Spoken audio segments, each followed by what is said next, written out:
Hi ಎಲ್ರಿಗೂ ನಮಸ್ಕಾರ. ನೀವು ನೋಡ್ತಾ ಇದ್ದೀರಾ text work Kannada YouTube channel. ನೀವು ಹೊಸದಾಗಿ ನಿಮ್ಮ ಒಂದು ಫೋನ್ನ ನೀವು ತೊಗೊಂಡಿರ್ತೀರ.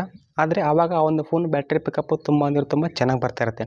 ಆದರೆ ಬರ್ತಾ ನಿಮ್ಮ ಒಂದು ಬ್ಯಾಟ್ರಿ ಪಿಕಪ್ಪು ಕಡಿಮೆ ಆಗಿಬಿಡುತ್ತೆ. ನೀವು ಬೆಳಗ್ಗೆ ಚಾರ್ಜ್ ಮಾಡಿರ್ತೀರ, ಸಂಜೆ ಹೊತ್ತಿಗೆ ನಿಮ್ಮ ಒಂದು ಬ್ಯಾಟ್ರಿ ತುಂಬ ಕಡಿಮೆ ಆಗಿಬಿಡುತ್ತೆ. ಆವಾಗ ಏನಪ್ಪ ಅಂತಂದರೆ ನೀವು ಅನ್ಕೊತೀರಾ ನನ್ನ ಒಂದು ಬ್ಯಾಟ್ರಿ ಹೋಗಿದೆ ಅಂತ ನೀವು ಅನ್ಕೊತೀರಾ. ಅದು ತಪ್ಪು. ನೀವು ಮಾಡ್ತಿರೋ ಕೆಲವೊಂದಿಷ್ಟು ತಪ್ಪುಗಳಿಂದ ನಿಮ್ಮ ಒಂದು ಬ್ಯಾಟ್ರಿ ತುಂಬ ಬೇಗನೆ ಡ್ರೈ ಆಗ್ತಾ ಇರುತ್ತೆ, ಅಂದರೆ ಡ್ರೈನಿಂಗ್ ಆಗ್ತಾ ಇರುತ್ತೆ. ಅಂದರೆ ನಿಮ್ಮೊಂದು ಚಾರ್ಜಿಂಗು ಬೇಗ ಖಾಲಿ ಆಗ್ತಾ ಇರುತ್ತೆ. ನಾನು ಹೇಳೋ ಒಂದು 5 ಟಿಪ್ಸನ್ನು ನೀವು ಫಾಲೋ ಮಾಡೋದ್ರಿಂದ ನಿಮ್ಮೊಂದು ಬ್ಯಾಟ್ರಿ ಪಿಕಪ್ಪು ಸ್ವಲ್ಪ ಚೆನ್ನಾಗಿ ಬರುತ್ತೆ. ಮೊದಲಿಕ್ಕಿಂತ ಸ್ವಲ್ಪ ಚೆನ್ನಾಗಿ ಬರುತ್ತೆ.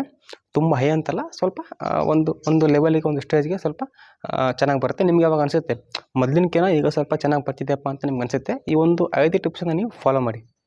ಇವತ್ತಿನ ಈ ಒಂದು ವಿಡಿಯೋದಲ್ಲಿ ನಾನು ನಿಮಗೆ ಅದ್ರ ಬಗ್ಗೆ ತಿಳಿಸ್ಕೊಡ್ತೀನಿ. ಯಾವುದೇ ಟಿಪ್ಸನ್ನು ನೀವು ಫಾಲೋ ಮಾಡಿದ್ರೆ ನಿಮ್ಮೊಂದು ಬ್ಯಾಟ್ರಿ ಪಿಕಪ್ಪು ತುಂಬ ಚೆನ್ನಾಗಿ ಬರುತ್ತೆ ಅಂತ. ನೀವು ನಮ್ಮ ಚಾನಲ್ಗೆ ಸಬ್ಸ್ಕ್ರೈಬ್ ಆಗಿಲ್ಲ ಅಂದರೆ ಸಬ್ಸ್ಕ್ರೈಬ್ ಮಾಡಿ, ಲೈಕ್ ಮಾಡಿ, ಶೇರ್ ಮಾಡಿ ಹಾಗೂ ಪಕ್ಕದ ಬೆಲ್ ಐಕಾನ್ ಕ್ಲಿಕ್ ಮಾಡಿ. ಹಾಗೂ ನನ್ನ ಫೇಸ್ಬುಕ್ ಪೇಜ್ ಕೂಡ ಇದೆ, ನೀವು ಅಲ್ಲಿ ಕೂಡ ನನ್ನ ಫಾಲೋ ಕೂಡ ಮಾಡ್ಬೋದು. ನೋಡಿ, ನೀವು ಫಸ್ಟಿಗೆ ನಿಮ್ಮ ಒಂದು ಫೋನನ್ನು ತೊಗೊಂಡಿರ್ತೀರ ಹೊಸದಾಗಿ. ಆವಾಗ ನಿಮ್ಮ ಒಂದು ಬ್ಯಾಟ್ರಿ ಪಿಕಪ್ಪು ತುಂಬ ಚೆನ್ನಾಗಿ ಬರ್ತಾ ಇರುತ್ತೆ. ಬರ್ತಾ ನಿಮ್ಮ ಒಂದು ಬ್ಯಾಟ್ರಿ ಪಿಕಪ್ಪು ಸ್ವಲ್ಪ ಕಡಿಮೆ ಆಗಿಬಿಡುತ್ತೆ.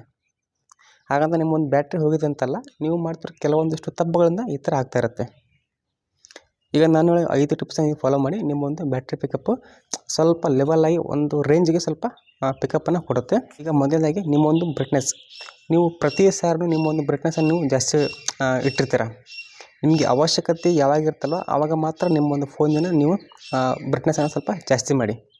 ನಿಮಗೆ ಬೇಡವಾದಾಗ ಸ್ವಲ್ಪ ಅದನ್ನು ಕಡಿಮೆ ಮಾಡಿಬಿಡಿ. ಇದರಿಂದ ಕೂಡ ನಿಮ್ಮೊಂದು ಬ್ಯಾಟ್ರಿ ಸ್ವಲ್ಪ ಜಾಸ್ತಿ ಕನ್ಸಂಪ್ಷನ್ ಆಗ್ತಾ ಇರುತ್ತೆ. ಇನ್ನು ಟೈಮ್ ಔಟು. ಕೆಲವೊಬ್ಬರಂತೂ ಅವರ ಒಂದು ಫೋನಲ್ಲಿ ಟೈಮ್ ಔಟನ್ನು, ಅಂದರೆ ಸ್ಕ್ರೀನ್ ಟೈಮ್ ಔಟನ್ನು ಅವರು 20 ನಿಮಿಷ 30 ನಿಮಿಷ ಈ ಥರ ಇಟ್ಟಿರ್ತಾರೆ. ಆ ಥರ ನೀವು ಇಡೋಕ್ಕೆ ಹೋಗ್ಬೇಡಿ. ಒಂದು 15 ಸೆಕೆಂಡು, 1 ನಿಮಿಷನೂ ಇಷ್ಟೇ ಇಡಿ. ಏನಪ್ಪ ಅಂತಂದರೆ ನೀವು ಬಿಸಿ ಇರುವಂಥ ಟೈಮಲ್ಲಿ ನಿಮಗೆ ಗೊತ್ತಿರಲ್ಲ, ನಿಮಗೆ ಒಂದು SMS ಕಾಲ್ ಬಂದಿರುತ್ತೆ, ಅಥವಾ ನೀವು ರಾತ್ರಿ ಮಲಗಿರುವಾಗ ನಿಮಗೆ ಒಂದು SMS ಕಾಲ್ ಬರುತ್ತೆ. ಆವಾಗ ನಿಮ್ಮ ಒಂದು ಸ್ಕ್ರೀನ್ ಆನ್ ಆಗುತ್ತೆ. ಮತ್ತು ಆ ಒಂದು ಸ್ಕ್ರೀನ್ ಆಫ್ ಆಗೋದಕ್ಕೆ ನೀವೇನಾದರೂ ಎಷ್ಟು ಟೈಮಿಗೆ ಇಟ್ಟಿರ್ತೀರಲ್ಲ ಅಷ್ಟು ಟೈಮನ್ನು ತೊಗೊಳುತ್ತೆ. ಒಂದು 15 ಸೆಕೆಂಡ್ ಇಟ್ಟಿದ್ರೆ 15 ಸೆಕೆಂಡು ಆದಮೇಲೆ ಅದು ಸ್ಕ್ರೀನ್ ಆಫ್ ಆಗುತ್ತೆ. 1 ನಿಮಿಷ ಇಟ್ಟಿದ್ರೆ 1 ನಿಮಿಷದಲ್ಲಿ ಆಫ್ ಆಗುತ್ತೆ. 30 ನಿಮಿಷ ಇಟ್ಟಿದ್ರೆ 30 ನಿಮಿಷದಲ್ಲಿ ಆ ಒಂದು ಸ್ಕ್ರೀನ್ ಆಫ್ ಆಗುತ್ತೆ. ಹಾಗಾಗಿ 15 ಸೆಕೆಂಡ್ ಅಂದರೆ 1 ನಿಮಿಷ ಮಾತ್ರ ಟೈಮಿಂಗ್ ನೀಡಿ. ಇದರಿಂದ ಕೂಡ ನಿಮ್ಮೊಂದು ಬ್ಯಾಟ್ರಿ ಸೇವ್ ಆಗ್ತಾ ಇರುತ್ತೆ. ಇನ್ನು ಏನಪ್ಪ ಅಂತಂದರೆ ಬ್ಯಾಕ್ಗ್ರೌಂಡ್ ಅಪ್ಲಿಕೇಶನು. ನಿಮ್ಮ ಒಂದು ಫೋನಲ್ಲಿ ನೀವು ಯೂಸ್ ಮಾಡ್ತಾ ನಿಮ್ಮ ಒಂದು ಬ್ಯಾಕ್ಗ್ರೌಂಡ್ ಅಪ್ಲಿಕೇಶನ್ನ ನೀವು ಹಾಗೆ ಬಿಟ್ಟಿರ್ತೀರ. ಅದನ್ನು ನೀವು ಕ್ಲೋಸ್ ಮಾಡಲ್ಲ. ಕ್ಲೋಸ್ ಮಾಡಿದ್ರೆ ನಿಮ್ಮೊಂದು, ಅಂದರೆ ನೀವೇನಾದರೂ ಅದನ್ನು ಆನ್, ಅಂದರೆ ನೀವು ಕ್ಲೋಸನ್ನು ಮಾಡಿರಪ್ಪ ಅಂತಂದರೆ ನಿಮ್ಮ ಒಂದು ಬ್ಯಾಟ್ರಿ ಅಲ್ಲಿ ಕೂಡ ಡ್ರೈನ್ ಆಗ್ತಾ ಇರುತ್ತೆ. ಅದಕ್ಕೆ ಕೂಡ ಸ್ವಲ್ಪ ಬ್ಯಾಟ್ರಿ ಸಪ್ಲೈ ಆಗ್ತಾ ಇರುತ್ತೆ. ನಿಮಗೆ ಯಾವಾಗ ನಿಮ್ಮ ಒಂದು ಫೋನನ್ನು ನೀವು ಆಫ್ ಮಾಡ್ತಿರ್ತಾರಲ್ಲ ಆವಾಗ ಬ್ಯಾಕ್ಗ್ರೌಂಡ್ ಆಪ್ಷನ್ ನೀವು ಕಂಪ್ಲೀಟಾಗಿ ಅದನ್ನು ನೀವು ರಿಮೂವ್, ಅಂದರೆ ಅದನ್ನು ತೆಗೆದುಬಿಡಿ ಹೋಮಿಂದ. ಆಟೋ ಆಪ್ರೇಟ್, ಅಂದರೆ ತಾನೇ ಆಪ್ರೇಟ್ ಆಗುವಂಥ ಕೆಲವೊಂದಿಷ್ಟು ಆ್ಯಪ್ಸ್ಗಳಿವೆ, ಅದನ್ನು ಸ್ವಲ್ಪ ಕಡಿಮೆ ಯೂಸ್ ಮಾಡಿ. ಅಂತಂದರೆ ಆಟೋ ಆಪ್ರೇಟ್ ಅನ್ನೋ ಆಪ್ಷನ್ ನೀವು ಆಫನ್ನು ಮಾಡಿಬಿಡಿ. ನಿಮಗೆ ಯಾವಾಗ ಬೇಕಲ್ಲ ಆವಾಗ ಮಾತ್ರ ಅದನ್ನು ಯೂಸ್ ಮಾಡಿ. ನಿಮಗೇನೋ ಒಂದು ಇಂಪಾರ್ಟೆಂಟ್ ಕೆಲಸ ಇರುತ್ತೆ, ಆ ಕೆಲಸಕ್ಕೋಸ್ಕರ ನೀವು ಒಂದು ಅಪ್ಲಿಕೇಶನ್ ನೀವು ತಗೊಂಡಿರ್ತಾರೆ. ಕೆಲಸ ಆದಮೇಲೂ ಸಹ ನೀವು ಆ ಒಂದು ಅಪ್ಲಿಕೇಶನ್ನ ಹಾಗೆ ಇಟ್ಟಿರ್ತಾರೆ, ಅದನ್ನು ನೀವು ಕ್ಲೋಸ್ ಮಾಡಲ್ಲ, ಅಂದರೆ ಅದನ್ನು ನೀವು ಡಿಲೀಟ್ನ ಮಾಡಲ್ಲ. ನಿಮ್ಮ ಒಂದು ಫೋನ್ ಬ್ಯಾಟ್ರಿ ಇದಕ್ಕೆ ಕನ್ಸಂಪ್ಷನ್ ಆಗ್ತಾ ಇರುತ್ತೆ ಹಾಗೆ ಬ್ಯಾಕ್ಗ್ರೌಂಡಲ್ಲಿ. ನಿಮ್ಮೊಂದು ಫೋನಲ್ಲಿ ಯಾವ ಎಲ್ಲ ಆಪ್ಷನ್ ನೀವು ಯೂಸ್ ಮಾಡೋದಲ್ವ ಅದನ್ನು ತೆಗೆದುಬಿಡಿ. ನಿಮ್ಗೆ ಯಾವ ಒಂದು ಆ್ಯಪ್ಸನ್ನು ಯೂಸ್ ಮಾಡ್ತಿರಲ್ಲ ಅದನ್ನು ಮಾತ್ರ ಇಟ್ಕೊಳ್ಳಿ. ಇದರಿಂದ ಕೂಡ ನಿಮ್ಮೊಂದು ಬ್ಯಾಟ್ರಿ ಸ್ವಲ್ಪ ಜಾಸ್ತಿ ಹೋಗ್ತಾ ಇರುತ್ತೆ. ಇದನ್ನು ತೆಗೆದುಬಿಟ್ರೆ ನಿಮ್ಮೊಂದು ಬ್ಯಾಟ್ರಿ ಸ್ವಲ್ಪ ಸೇವ್ ಆಗುತ್ತೆ. ಮುಂದೇನಪ್ಪ ಅಂತಂದರೆ ನಿಮ್ಮೊಂದು ಲೊಕೇಶನ್ನ ನೀವು ಯಾವಾಗಲೂ ಸಹ ನೀವು ಆನನ್ನು ಇಡೋಕ್ಕೆ ಹೋಗಬೇಡಿ. ಇದರಿಂದ ಕೂಡ ನಿಮ್ಮ ಒಂದು ಬ್ಯಾಟ್ರಿ ಸ್ವಲ್ಪ ಕನ್ಸಂಪ್ಷನ್ ಜಾಸ್ತಿ ಆಗ್ತಾ ಇರುತ್ತೆ. ಮತ್ತು ನೀವು ಎಲ್ಲ ಆ್ಯಪ್ಸ್ಗಳಿಗೆ ಲೊಕೇಶನ್ನ ಆಕ್ಸೆಸ್ನ ಕೊಡೋಕ್ಕೆ ಹೋಗಬೇಡಿ. ನೀವು ಆ ಆ್ಯಪ್ಸನ್ನು ನೀವು ಯೂಸ್ ಮಾಡಿಲ್ಲಪ್ಪ ಅಂತಂದರೂ ಲೊಕೇಶನ್ ನೀವು ಪರ್ಮಿಷನ್ನ ಕೊಟ್ಟಿರ್ತಾರಲ್ವ, ಅದಕ್ಕಾಗಿ ಅದರಿಂದ ಕೂಡ ಸ್ವಲ್ಪ ಅದು ಕನ್ಸಂಪ್ಷನ್ ಆಗ್ತಾ ಇರುತ್ತೆ ಬ್ಯಾಟ್ರಿ. ನೀವು ಲೊಕೇಶನನ್ನು ನೀವು ಆಫ್ ಮಾಡ್ಕೊಂಬಿಡಿ.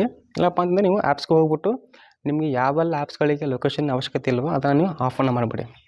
ಲೊಕೇಶನ್ದೂ ಕೂಡ ಸ್ವಲ್ಪ ಜಾಸ್ತಿನೇ ಆಗ್ತಾ ಇರುತ್ತೆ, ಅಂದರೆ ಬ್ಯಾಟ್ರಿ ಕನ್ಸಂಪ್ಷನು. ಈಗ ನಮಗೆ ತೋರಿಸಿ ನೋಡಿ ಸೈಡ್ಗಡೆ ಸ್ಕ್ರೀನಲ್ಲಿ, ನೀವು ಈ ಥರ ಅದನ್ನು ಆಫನ್ನು ಮಾಡ್ಕೊಂಬಿಡಿ.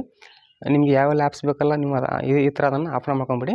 ನಿಮಗೆ ಸ್ವಲ್ಪ ಬ್ಯಾಟ್ರಿ ಕಡಿಮೆ ಪವರನ್ನು ಅದು, ಅಂದರೆ ಸ್ವಲ್ಪ ಬ್ಯಾಟ್ರಿ ಸೇವ್ ಆಗುತ್ತೆ. ಇನ್ನು ಮುಂದೇನಪ್ಪ ಅಂತಂದರೆ ವೈಫೈ. ನೀವು ಆದಷ್ಟು ಈ ಒಂದು ವೈಫೈನ ನೀವು ಯೂಸನ್ನು ಮಾಡಿ. ನಿಮ್ಮ ಒಂದು ಫೋನ್ ಡಾಟಾ ನೀವು ಸ್ವಲ್ಪ ಕಡಿಮೆ ಯೂಸ್ ಮಾಡಿ. ಯಾಕಪ್ಪ ಅಂದರೆ ನೀವೇನಾದರೂ ನಿಮ್ಮ ಒಂದು ಸಿಮ್ ಡಾಟಾನ ಆನ್ ಮಾಡಿಬಿಟ್ಟು ನೀವೇನಾದರೂ ಯೂಸ್ ಮಾಡ್ತಾಯಿದ್ದೀರಿ ನಿಮ್ಮ ಫೋನು, ಸ್ವಲ್ಪ ಇದಕ್ಕೆ ಬ್ಯಾಟ್ರಿ ಕನ್ಸಂಪ್ಷನು ಜಾಸ್ತಿ ಆಗುತ್ತೆ. ಎಕ್ಸ್ಪರ್ಟ್ಗಳು ಹೇಳೋ ಪ್ರಕಾರ ನಿಮ್ಮ ಒಂದು ಫೋನ್ ಡಾಟಾ ಮೂಲಕ ನೀವೇನಾದರೂ ಸ್ವಲ್ಪ ನಿಮ್ಮ ಒಂದು ಫೋನನ್ನು ಯೂಸ್ ಮಾಡಿದ್ರೆ ಸ್ವಲ್ಪ ಬ್ಯಾಟ್ರಿ ಸ್ವಲ್ಪ ಅದಕ್ಕೆ ಜಾಸ್ತಿ ಹೋಗುತ್ತೆ.